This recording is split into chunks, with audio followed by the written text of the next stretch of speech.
Okay. I guess. Thank you. So I'm Randy Aldridge. I'm an investigator. I'm a supervisor. This is Mel Sussman, who's also a supervisor. So the supervisor who handles child abduction, she's off today. I don't know if you can talk to Alex or not, but she has a day off. So I have a little bit. I don't know a whole lot about your case. I got a little bit of briefing on it. I know they've been talking to you and giving you paperwork to do this, that, everything. I'm not sure. Are you recording? Yes, I accepted. Okay, make sure when you record somebody, you let them know you're recording or you're breaking the law. Okay. And then that's fine on mine. Okay. I understand you want to file a complaint, so there's a couple things we can do. One, I have a complaint form. You can fill it out and bring it back to us tomorrow, or you can chat with Alex tomorrow. I don't want to get into a whole lot of the case information because I don't know anything about the case, and I don't know all the steps that have taken. The investigators told me that they gave you some paperwork regarding how to file some type of case in Michigan or something like that. I'm not sure what that is. I don't work child abduction, and so I don't have all the specifics on how to do that. I work the family protection end of it, and so, if you were talking about family protection stuff or domestic violence, I could probably chat with you a little bit more about it. But because I don't work at unit, I don't know all the specifics and the protocols that they have to follow, that they want you to follow. So then we need to be talking to a child abduction supervisor then. Exactly right. So she's off today, is what I wanted to say. She's off today. I hate to inconvenience you and have you come back tomorrow to talk to her. Oh, I've been waiting 14 years. It's not a big rush. Okay. I'm sorry. I really, so I'm going to apologize because I don't know the case, because, it's a specific unit. They do things differently. Can we set the case aside and address another issue? Sure, absolutely. Okay. All right. My question to you, as far as operations, if you get an order from a judge to execute a position of the law, are y'all to follow the judge's order? How that work? So that's kind of a gray area, I'll tell you. In the child abduction unit, I know judges make orders, but that doesn't necessarily make law enforcement to follow those orders. So the orders that come out, in my understanding, again, I don't work at units, so I'm just giving you kind of my knowledge. The orders that come out from a judge is not necessarily like a criminal order. So it's like, let's say, let me use this as an example. If you don't appear, we subpoena you and you don't appear on a case, the judge orders us to go arrest you. That's not necessarily an order that law enforcement has to follow. They have discretion. And so depending on what the order is and what discretion they have, that's kind of gets into case specific or how they handle their thing. So, okay. Well, let y'all listen a little bit. Maybe you can pass this information on because I'm tired of repetition. Shanti Rosario is fully aware of the case. Mm-hmm. Okay. Now, as far as the UCCJE, all this stuff has already been addressed. The judge gave her a command. The judge ordered right here, she said, the court spoke, for me, her didn't tell me to go through the UCCJEA. That's what I want y'all to understand. This came in the mail. Oh, well, no, you got to fill all of this out. But the judge didn't order me to fill all this out. And let me share with y'all why. Because I'm sure she read these because I had to transfer these documents to you all. The court would like to place the following on record. The court spoke with Judge David Braxton on September 1st, 2022. This is the judge in Michigan. And understood that he would appear virtually by a Uniform Child Custody Jurisdiction and Enforcement Act. That's the UCCJEA that she referred me back to. Okay. And he said on September 6, 2023, 8:45, my staff was informed the morning of September 6, 2023, by Judge Braxton's assistant, Ms. Crystal Henderson, that he was unable to attend the hearing. In response, the court continued the matter to September 15, 2023, and notified Ms. Henderson of the continued conference via email. On the morning of September 15, 2023, Ms. Henderson informed the court via email that Judge Braxton was unable to attend the hearing. As such, the court continued the UCCJEA conference to October 20th, 2023, 11 a.m. and sent a written letter to Judge Bracken with a copy of that letter to assist with Ms. Henderson. And not only that, I sent them all the emails, the phone calls, messages, and the videos of everything that took place at my son's and daughter's death, and showed him how he was manipulated through a cesspool of lies. Because I had to prove on the onset that I am the mother of these deceased people we're talking about, not my mother. I'm not taking advantage of y'all. Y'all looking at this old lady like, well, she have every reason. We don't know who to believe. The document says that I am the mother, not my mother.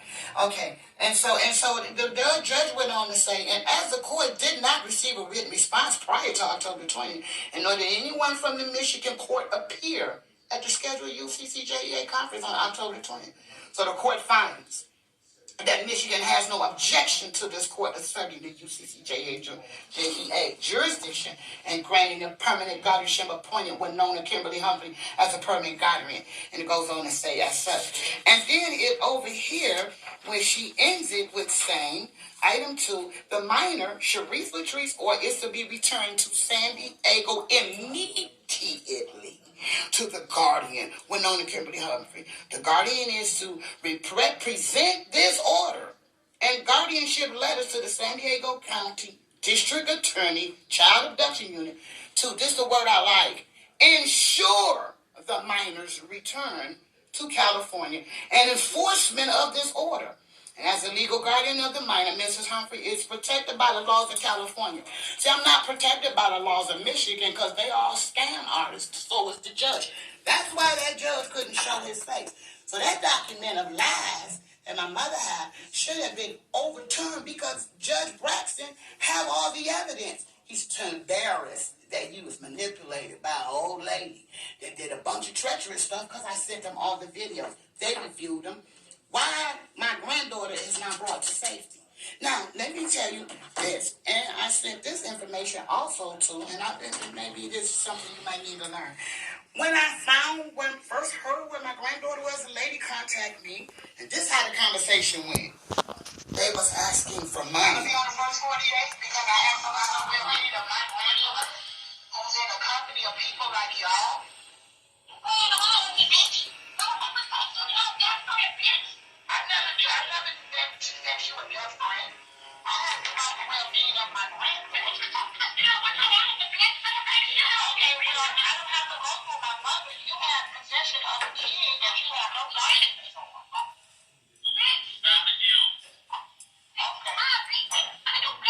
So y'all might just kill my granddaughter. If y'all that hostile about having a child that you don't even know. My granddaughter's not related to you people. Y'all people are murderers. Y'all family killed my brother. And my nephew. And then the girl that my granddaughter went on to kill my nephew. So my granddaughter's supposed to be with people like y'all. Is she in a safe environment? And so Shanti told me to go get my granddaughter. Your mother said you know where she at. You should go and get her and make arrangements. Do this. But this is the person my auntie sent my little cousin to. My granddaughter's hidden with these people. I don't even know the girl that's threatening her children. And you have a man call my phone and say I'm gonna be on the first 48. You have my granddaughter. You're a professional.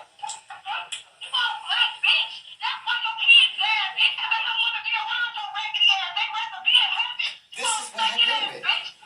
Wow. I don't know you, and my granddaughter don't know a person of your nature either. That's why I'm concerned about her well-being.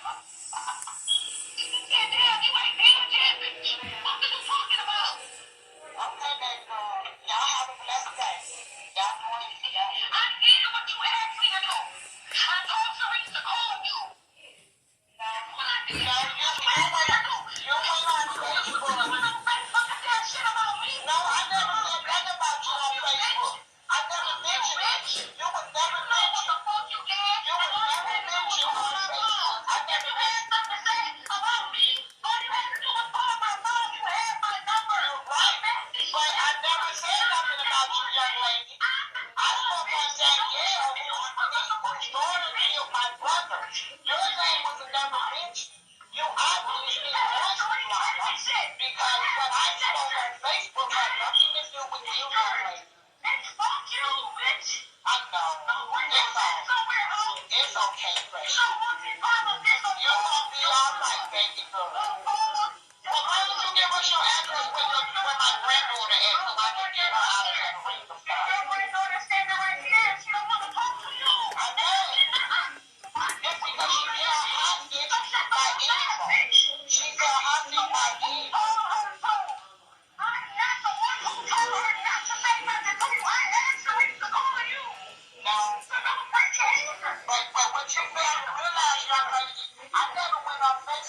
had to wait to say. I finally made connection with my granddaughter.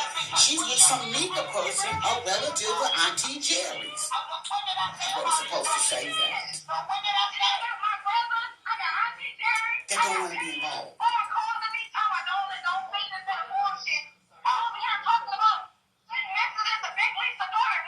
That's all I know. That's a big Lisa story.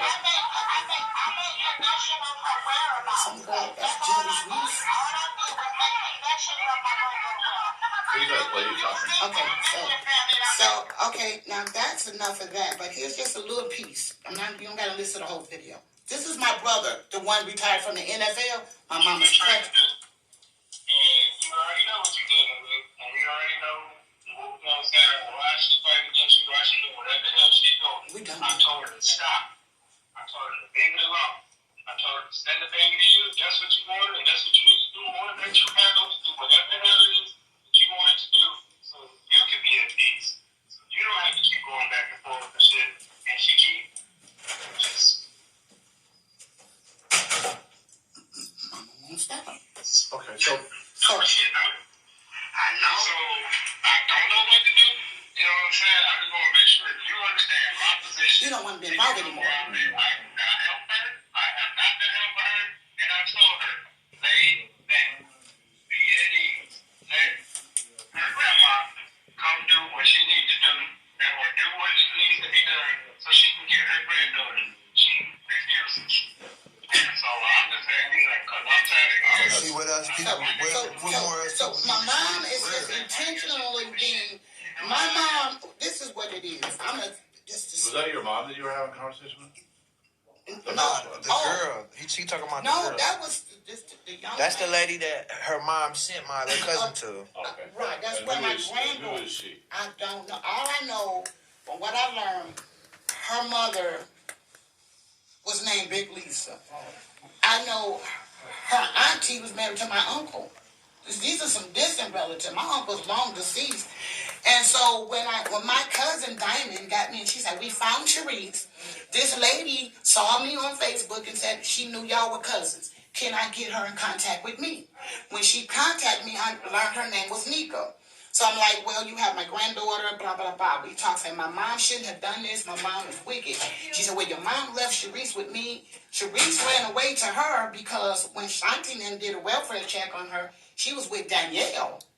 Danielle's daughter got my nephew killed. Sharice ran away and ended up with that person. How old is Sharice? She's 14. 14, okay.